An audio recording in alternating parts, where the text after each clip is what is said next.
नमस्कार दोस्तों, बहुत-बहुत स्वागत करता हूँ अपने इस यूट्यूब सेशन में।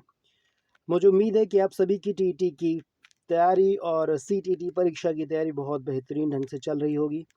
दोस्तों, बहुत सारे दोस्तों का ये रिक्वेस्ट था कि पूर्व की भांति बाल मनोविज्ञान विषय के वीडियो को कंटिन्यू किया जाए।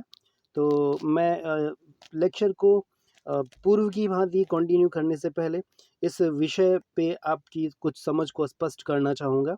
क्योंकि अगर कोई भी विषय है जो हमारे लिए नया है और परीक्षा में अच्छा खासा स्कोरिंग है और थोड़ा बहुत समय दे करके उसे बहुत बेहतरीन ढंग से हम तैयार कर सकते हैं, तो निश्चित रूप से उसकी रणनीति हमें अच्छे से बनानी होगी, तभी हम बेहतरीन स्कोर कर पाएँगे। तो जैसा कि आप थंबनेल में देख पा रहे हैं कि बाल मनोविज्ञान विषय में क्या-क्या पढ़ा जाए, ताकि हम 30 में 30 अंक प्राप्त कर सकें।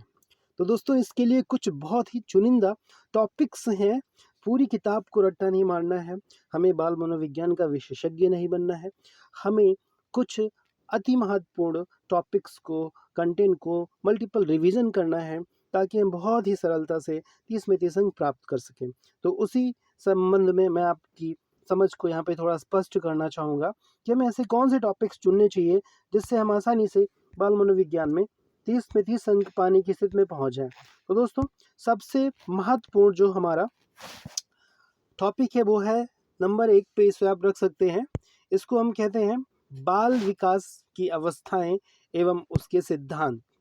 जी हाँ दोस्तों, ये एक ऐसा टॉपिक है जिससे बार बार परीक्षाओं में प्रश्न पूछे गए हैं, और अगर आप प्रीवियस ईयर के क्वेश्चन देखेंगे तो ये एक ऐसा टॉपिक है जहाँ से कई सारे सब टॉपिक को कंबाइंड करके, कंपाइल करके प्रश्नों को पूछा जाता रहा है।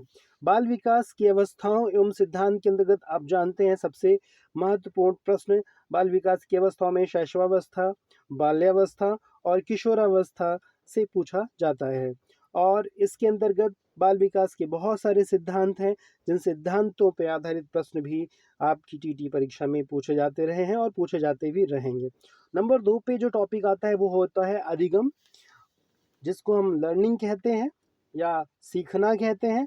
अधिगम भी एक व्यापक टॉपिक होता है, व्यापक विषय होता है, प्रकरण होता है बाल मनोविज्ञान का। इसके अंतर्गत अधिगम के प्रकार सीखते हैं, अधिगम के सिद्धांत सीखते हैं, और जिसमें से बहुत ज़्यादा चर्चित, बहुत ज़्यादा फेमस आप जानते हैं जीन पियाजे के सिद्धांत की चर्चा होती है, वाइगोत्स्की के सिद्धांत की चर्चा होती है, कोहलबर्ग की और कोहलर के सिद्धांत की चर्चा होती है।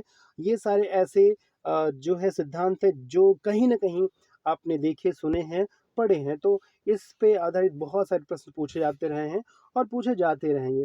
और नंबर 3 पे जो सबसे महत्वपूर्ण टॉपिक आता है बुद्धि, बुद्धि के प्रकार एवं बुद्धि के सिद्धांत का आता है और बुद्धि के परीक्षण का आता है। तो अगर बुद्धि के टॉपिक को भी आप अच्छे से बार-बार रिवीजन करके इससे संबंधित, इससे बनने वाले हर प्रकार के प्रश्नों को हल करने की स्थिति में आप पहुँच जाते हैं, तो निश्चित रूप से एक बेहतरीन तैयारी की ओर आप बढ़ जाएँगे। और नंबर 4 पे जो टॉपिक आता है वो है व्यक्तित्व, पर्सनैलिटी। तो व्यक्तित्व में भी कई सब सेक्शन के तहत इस टॉपिक को डिवाइड किया जाता है। व्यक्तित्व की परिभाषा, व्यक्तित्व के प्रकार, व्यक्तित्व के सिद्धांत, व्यक्तित्व के परीक्षण की विधियाँ और उन पे आधारित प्रश्नों को शामिल किया जाता रहा है। तो ये भी जो है बहुत महत्वपूर्ण प्रकरण है बाल मनोविज्ञान का, जिसकी तैयारी आपको बेहतरीन ढंग से करनी चाहिए।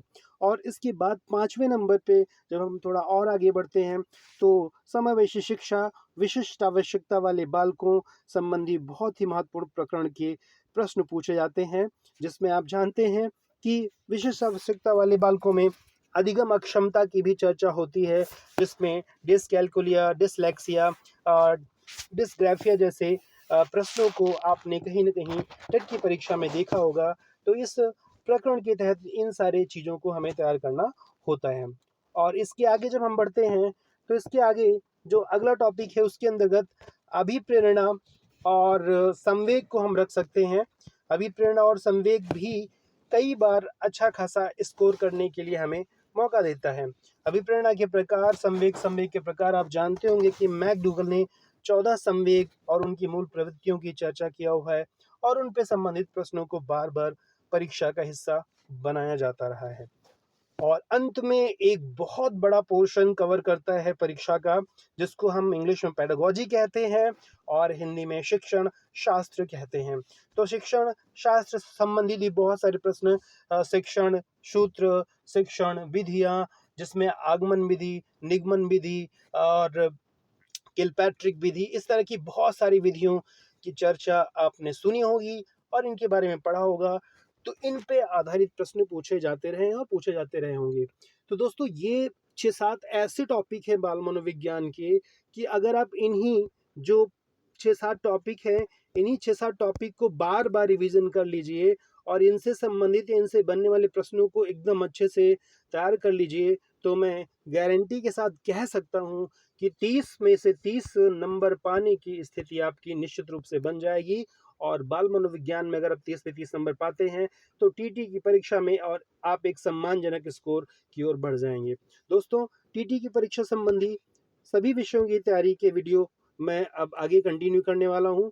खास तौर पे जो बाल मनोविज्ञान का जो है मेरा अब तक का लेक्चर का जो है एक एक्सपीरियंस रहा है, आपने देखा होगा प्रीवियस वीडियोस में, या फिर मैं अभी जब कंटिन्यू करूँगा तो आप देखेंगे थोड़ा सा मैं आपको कुछ दिखाना चाह रहा था। और उसके आधार पे मेरे पढ़ाने की जो इस बार शैली होने वाली है वो बहुत ही सब्जेक्ट स्पेसिफिक और एग्ज़ाम ओरिएंटेड होने वाली है।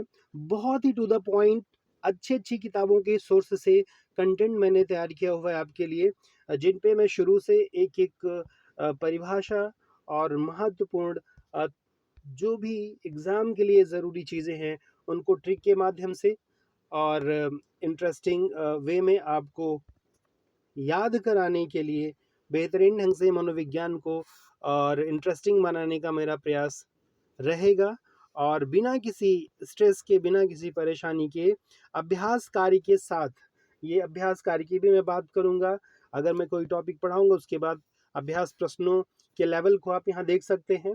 जो ऐसे प्रश्न हैं जो निश्चित रूप से एग्ज़ाम का हिस्सा बनते रहे हैं, बनते रहेंगे। एमिल किसकी रचना है, आप चाहे तो यहाँ ट्राई कर सकते हैं अभी अभी के लिए फ़िलहाल।